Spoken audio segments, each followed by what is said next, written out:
Hey guys, hope you are doing well. Welcome to Agri Silvi. Today we'll discuss about environmental science. देखिए environmental science एक ऐसा topic है जो कि हर field में जरूरत है। वो एग्रीकल्चर हो, वो फॉरेस्ट्री हो, वो हॉर्टिकल्चर हो, कोई भी फील्ड हो, एनवायरमेंटल साइंस एक सेंसिटिव एंड बहुत ही इंपॉर्टेंट टॉपिक माना जाता है। हम एक डिटेल एमसीक्यू सीरीज लेकर आ रहे हैं आपके लिए, सिर्फ आपके लिए, based on environmental science and it is completely MCQ series. आप इसे देखिए, आनंद लीजिए, be attentive, be not missed. Let's start. Use playback speed 1.5x or 1.25 for better audio experience. This question is a mathematical type question, तो हम अच्छे से discuss करेंगे क्योंकि बहुत ज्यादा इंपॉर्टेंट है। जैसे कि यहाँ पे दिया गया है, क्या दिया गया है, मोलर एक्सटिंक्शन कोएफिशिएंट। ओके, यहाँ पे मोलर एक्सटिंक्शन कोएफिशिएंट दिया गया है ऑफ हाइड्रोजन पेरोक्साइड H2O2 का एट 240 नैनोमीटर। ये जो 240 नैनोमीटर ये एक्चुअली पाथ लेंथ है। Okay, path length is 0.04 molar inverse centimetre inverse. इसका मतलब ये जो कोएफिशिएंट वैल्यू है वो 0.04, और आपको ये बात पता होना चाहिए कि coefficient value never changes. Okay, that you should know. And यहाँ पे देखिए जो कोएफिशिएंट वैल्यू ना 0.04, इसको पहले आप ये कर दीजिए 4 इंटू 10⁻², ये कर दीजिए। ओके, 4 इंटू 10⁻², ये है coefficient of hydrogen peroxide, molar coefficient. उसके बाद देखिए the concentration of hydrogen peroxide in A solution which has absorbance of 0.6 in A 3 centimetre curate will be. यहाँ पे पूछा गया है कंसंट्रेशन, कंसंट्रेशन कितना पूछा गया है, और अब्जॉर्बेंस दिया गया है 0.6। तो अब्जॉर्बेंस आपको पता होना चाहिए, 0.6 दिया गया है इन ए 3 सेंटीमीटर क्यूरेट। तो 3 सेंटीमीटर होता है पाथ लेंथ। सो देखिए यहाँ पे दो पाथ लेंथ दिया गया है, दो सिचुएशन दिया गया है, पर ये जो पाथ लेंथ है ना ये हम अननेसेसरी दिया गया है। क्यों बताइए, क्योंकि ये जो सवाल है ये शुरू होता है वहीं से। The concentration of hydrogen peroxide in A solution which has absorbance of 0.6। Okay, absorbance 0.6 दिया गया है, पाथ लेंथ 3 सेंटीमीटर दिया गया है, पूछा गया है कंसंट्रेशन कितना है। ये होता है एक्चुअल क्वेश्चन। यहाँ पे आपको कंफ्यूज करने के लिए सिर्फ ये 240 नैनोमीटर दिया गया है, इसका कोई भी काम नहीं है यहाँ पे, क्योंकि सवाल वहीं से शुरू हो रहा है। पर कोएफिशिएंट का काम है, क्योंकि molar extinction coefficient always constant. Okay, so इसको सॉल्व करने के लिए पहले आपको एक फॉर्मूला याद रहना चाहिए, जो कि absorbance equal to molar concentration then molar coefficient into path length. देखिए डिटेल में हम नेक्स्ट स्लाइड पे डिस्कस करेंगे। देखिए यहाँ पे दिया गया है फॉर्मूला, आप चाहें तो पढ़ सकते हैं। ए क्या है, मोलर अब्जॉर्बिटी, जो अब्जॉर्बेंस मैंने बताया था ना यही है, तो ये है A. So A equal to B होता है पाथ लेंथ, आप ले सकते हैं path length B into molar concentration होता है C into one more factor था, क्या था वो था कोएफिशिएंट। ओके, मोलर कोएफिशिएंट, उसको मैं ले लेता हूं मोलर कोएफिशिएंट कांस्टेंट टर्म में ले लेता हूं, जस्ट लिख देता हूं कांस्टेंट। ओके, ये है मोलर कोएफिशिएंट। तो हमें फाइंड आउट करना है कंसंट्रेशन, तो क्या होगा, absorbance divided by path length into coefficient. Okay, तो ये होगा मोलर कंसंट्रेशन, हम फाइंड आउट करेंगे। तो क्या क्या दिया गया था पिछले वाले स्लाइड पे, 6 इंटू 10⁻⁻1 दिया गया था अब्जॉर्बेंस। ओके, और क्या दिया गया था, नीचे दिया गया था दो चीजें, 4 into 10⁻⁻2 into 3। Okay, 4 into 10⁻⁻2 into 3। तो इसको आप सॉल्व करेंगे, आंसर निकल जाएगा। सो ये होता है अब्जॉर्बेंस का फॉर्मूला। यहाँ पे भी सेम चीज दोबारा मैं बताया हूं ताकि आपको पूरी तरह याद रह जाए। A for observance then multiply all, ये जो सारे के सारे चीज है ना उसको आप मल्टीप्लाई कर लीजिए। ओके, ए ऑब्जर्वेंस है, ये होता है मोलर एटेन्यूएशन कोएफिशिएंट, और आप बोल सकते हैं मोलर एक्सटेंशन कोएफिशिएंट। सी होता है मोलर कंसंट्रेशन, एल होता है पाथ लेंथ। ओके, जो पाथ लेंथ कोएफिशिएंट, इस फॉर्मूला को एक और नाम से जाना जाता है बीस लॉ। ओके, बीस लॉ याद रखेंगे। इस नाम से भी वो फॉर्मूला जाना जाता है। ओके, नेक्स्ट क्वेश्चन की तरफ मूव करते हैं।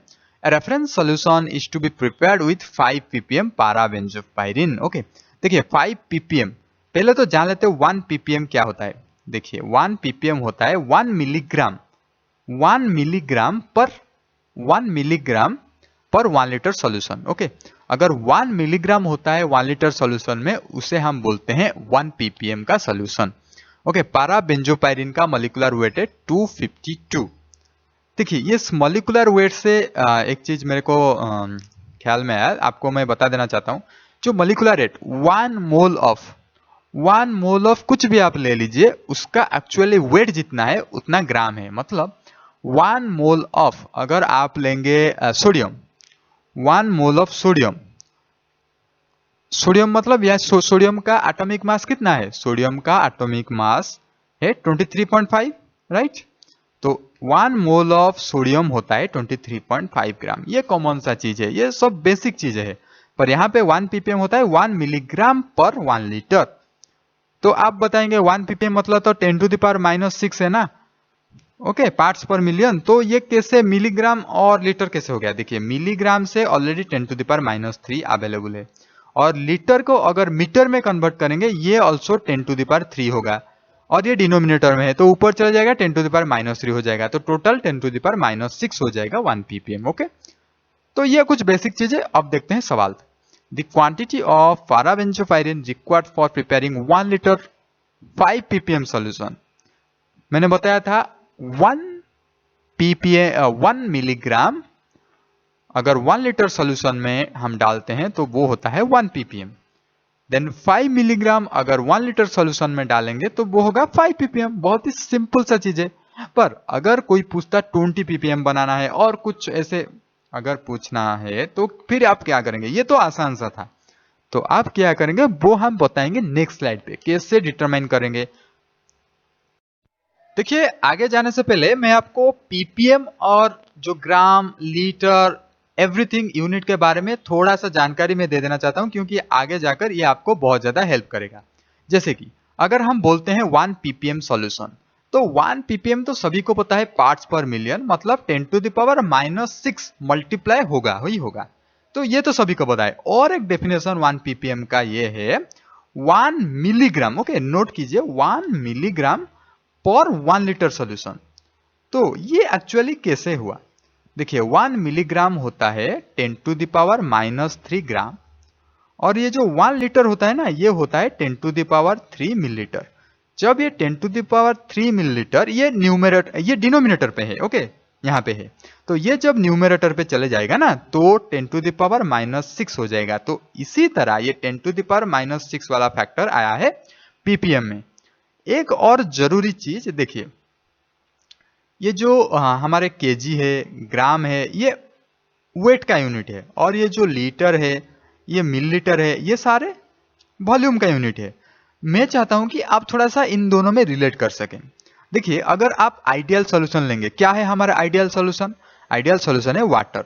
तो वाटर अगर आप लेंगे ना, अगर आप 1 लीटर ऑफ वाटर लेते हैं तो इसका वेट अराउंड होगा 1 kg। इसका मतलब 1 litre 1000 millilitre, 1000 millilitre equal to 1000 gram. इसका मतलब मिलीलीटर इक्वल टू ग्राम आप बोल सकते हैं in case of water. Okay, it means अगर आप 1 मिलीलीटर वाटर लेंगे, उसको वेट करेंगे, उसका वेट आएगा ग्राम।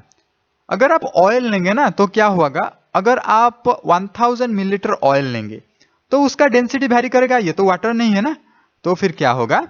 ये ग्राम थोड़ा सा कम आएगा, मतलब 960 970 अराउंड आएगा। पर आप आइडियल सॉल्यूशन को याद रख लीजिए 1 मिलीलीटर इक्वल टू 1 ग्राम। सो अभी हम डिस्कस करेंगे सोडियम क्लोराइड का 20 ppm सॉल्यूशन कैसे बनाएंगे। देखिए हमें दिया गया है सोडियम क्लोराइड पाउडर, और आपको बोला गया है कि 20 ppm सॉल्यूशन बनाइए। तो फिर कैसे बनाएंगे? पहले सोडियम क्लोराइड का जो डिसोसिएशन है एक्वस सॉल्यूशन में, उसे पहले लिख लीजिए। सोडियम प्लस देता है, क्लोराइड माइनस देता है एक्वस सॉल्यूशन पे। हियर आप नोट कीजिए कि सोडियम क्लोराइड जो सॉल्ट है उसका 1 equivalent is equal to sodium plus का 1 इक्विवेलेंट, क्लोराइड माइनस का भी 1 इक्विवेलेंट, मतलब 1:1 मोल रेशियो रहता है। तो 1:1 मोल रेशियो क्यों, मतलब क्या चाहिए हमको? The 1:1 mole ratio will help you to determine the mass of sodium chloride you need to dissolve in order to get this particular solution.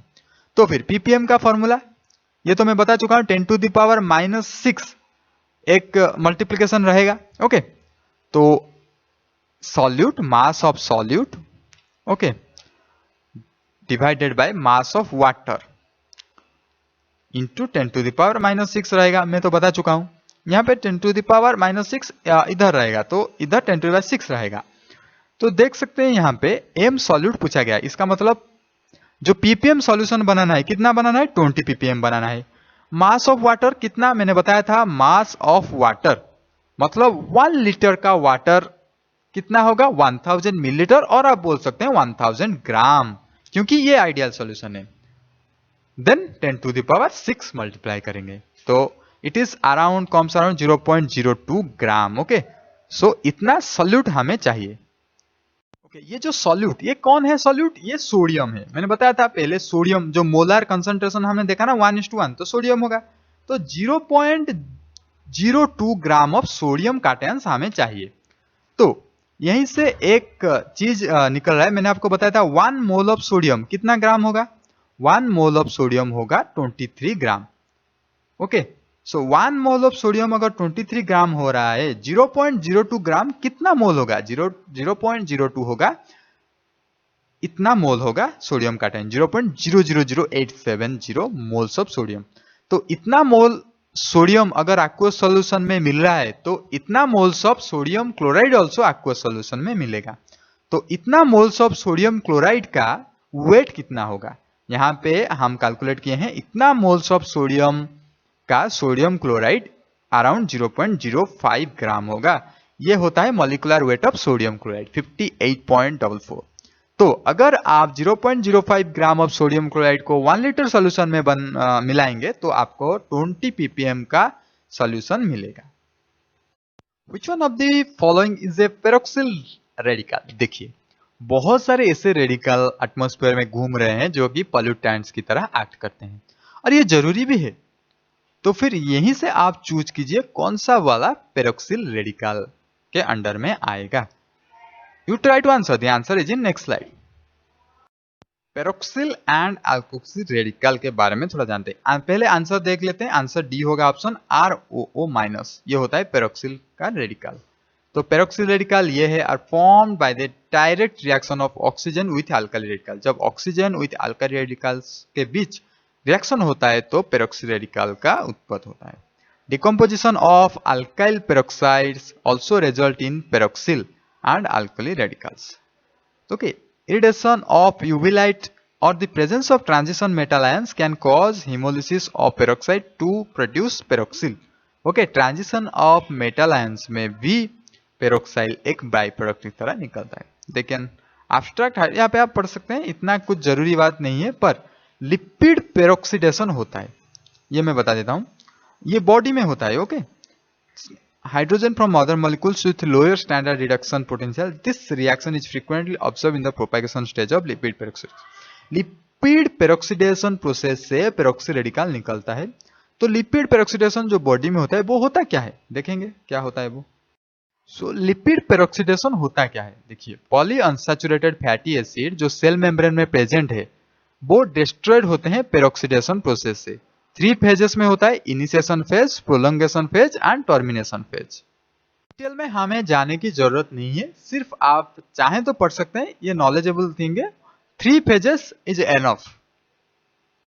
आप सिर्फ 3 फेज याद रख लीजिए, initiation phase, propagation phase and termination phase. And peroxidation होता है cell membrane में poly unsaturated fatty acid में, बस इतना ही मोर देन एनफ है।